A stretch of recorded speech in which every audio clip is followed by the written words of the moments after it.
ජපානයේ පාවිච්චි කරලා අයින් කරපු 110 ඩොමැස්ටික් මැෂින්. ඒ කියන්නේ ගෙවල් වල පාවිච්චි කරන මැෂින්, පෝටබල් මැෂින් අපි දැක්කා පහුගිය කාලේ බොහෝ අය ගෙනල්ලා ඉවරලා ලංකාව ඇතුලේ විකුණුවා.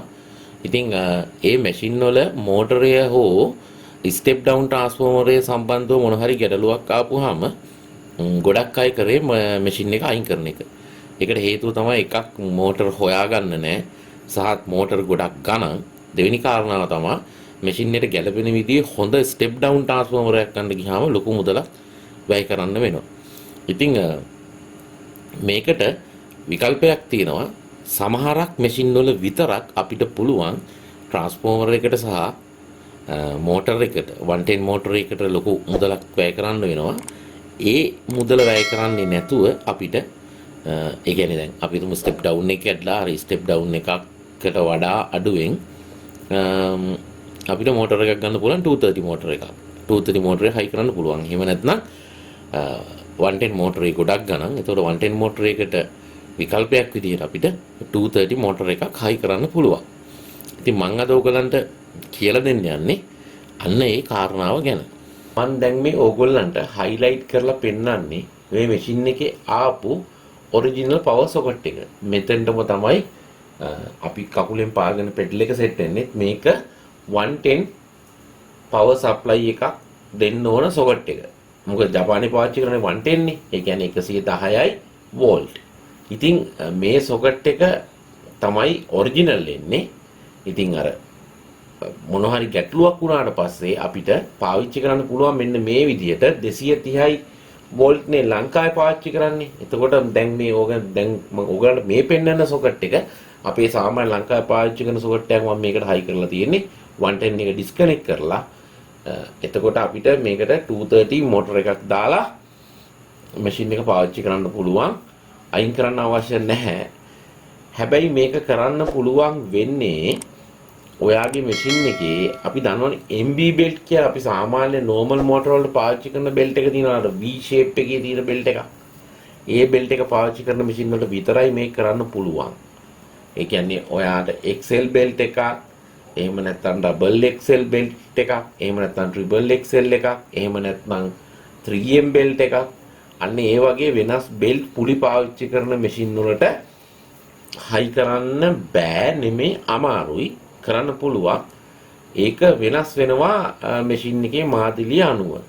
සහ මේ විදිහට අපිට 110 මැෂින් එකක් 230 වලට හදන්න පුළුවන් මැෂින් එක අර මැනුවල් සිලෙක්ටර් එකක්. ඒ කියන්නේ මෝස්තර තෝරන්න අපිට අතින් කරකවලා හෝ තල්ලු කරලා හෝ කරකවලා එහෙම නැත්නම් ඔබලා මහන මෝස්තරේ මොකක්ද කියලා තෝරන්න පුළුවන් මිකෑනිකල් මාදිලියක් නම්. ඒ කියන්නේ මෝස්තර තෝරන්න තියෙන්නේ මිකෑනිකලි නම්. ඒ කියන්නේ යම්කිසි යාන්ත්‍රණයක් පාවිච්චි කරලා මහන මෝස්තරේ තෝරන්න තියෙන මැෂින් එකක් නම් තවදුරටත් විස්තර කළොත් ඉලෙක්ට්‍රොනික. ඒ කියන්නේ අපිට විද්‍යුතය භාවිතා කරලා අපිට බටන් ප්‍රෙස් කරලා මහන මෝස්තරේ මොකක්ද කියලා තෝරන්න තියෙන එකක් නෙමෙයි නම් මිකෑනිකල්. ඒ කියන්නේ යාන්ත්‍රික කරකවලා හෝ ඔබලා හෝ එහෙම නැත්නම් එහාට මෙහාට තල්ලු කරලා මහන මෝස්තරේ මොකක්ද කියලා තීරණය කරන්න පුළුවන් ජපානයේ පාවිච්චි කරන විද්‍යුත් ධාරාව භාවිතා කරන මැෂින් එක. ඒ කියන්නේ 110 110යි V වලින් දුවන මැෂින් එකක මෝටරේ විනාශ වෙලා එහෙම නැත්නම් පවර් පැක් එක 110 ස්ටෙප් ඩවුන් ට්‍රාන්ස්ෆෝමර් එක විනාශ වෙලා නම් අන්න ඒ වෙලාවට අපිට 230 එකක් 230 මෝටර එකක් දාන්න පුළුවන් මේ මැෂින් වලට. බොහෝ විට මම දැකලා තියෙනවා ගොඩක් අය මෝටරේ සවුත් වීම හෝ ස්ටෙප් ඩවුන් ට්‍රාන්ස්ෆෝමර් එක ගැන ප්‍රශ්න ආපුහා මැෂින් එක පැත්තකට දානවා. ඉතින් අර දැන් මේ තියෙන මේ වෙළඳපොළ වාතාවරණයත් එක්ක ස්ටෙප් ඩවුන් ට්‍රාන්ස්ෆෝමර් එකක් ගන්න එකත් ලොකු අමාරු වැඩක්. මොකද ඒ ගානට වඩා අඩුවෙන් 230 මෝටර එකක් අපි සාමාන්‍ය මැෂින් එකකට පාවිච්චි කරන මෝටර එකක් ගන්න පුළුවන් ඊට වඩා අඩුවෙන්. ඉතින් කවුරු හරි කෙනෙකුට අකුණක් ගාලා හරි මොකක් හරි එකක් වෙලා හරි කවුරු හරි හරි කාලා විනාශ කරලා හරි ස්ටෙප් ඩවුන් ට්‍රාන්ස්ෆෝමරේ කාලා මෝටරෙත් විනාශ වෙලා තියෙනවා නම් එතකොට ලොකු ගාණක් එනවනේ. එහෙම නැතුව අපිට මේ වගේ සමහරක් මැෂින් වල විතරක් පවර් ට්‍රාන්ස්ෆෝමරේකුත් නැතුව 110 මෝටරේකුත් නැතුව 230 වලින් දුවන්න පුළුවන්. මේක ඕගොල්ලන්ට කියලා දෙන්න ඕන පණිවිඩයක් කියලා මට ඇත්තට මතක් වුණේ මේ වැඩේ කරගෙන ගිහිල්ලා ඉවර වෙන මොහොතේ. ඉතින් ඒත් මම කල්පනා කරා මුල් හරිය මම මේක වැඩේ කරේ කොහොමද කියලා පෙන්වුවේ නැති වුණත් මේ පණිවිඩය හරිය ඕගොල්ලන්ට දීලා තියෙන එක වැදගත් වෙයි කියලා. මොකද එතකොට ඕගොල්ලන්ට පුළුවන් ඕගොල්ලන්ගේ ටෙක්නීෂියන්ද කියලා මේ විදිහට වැඩේ කරගන්න. එහෙම කරන්න පුළුවන් කියලා අදහසක් ඔළුවේ තියෙන එකත් වටින නිසා තමයි මම මේ වීඩියෝ එක අරගෙන ඉන්න හිතුවේ. ඉතින් මම නුදුරේදීම ආයෙත් මේ වගේ 110 මැෂින් එකක් 230 වලට හදනකොට ඕගොල්ලන්ට මුල ඉඳන් ඒක කරන්නේ කොහොමද කියලා පෙන්නන්නම්. එතකන් ඕගොල්ලෝ දැනුවත් වෙලා ඉන්න මේ වගේ දේකුත් කරන්න පුළුවන් කියලා. හැබැයි උතනදී මෙහෙම එකක් තියෙනවා දැන්.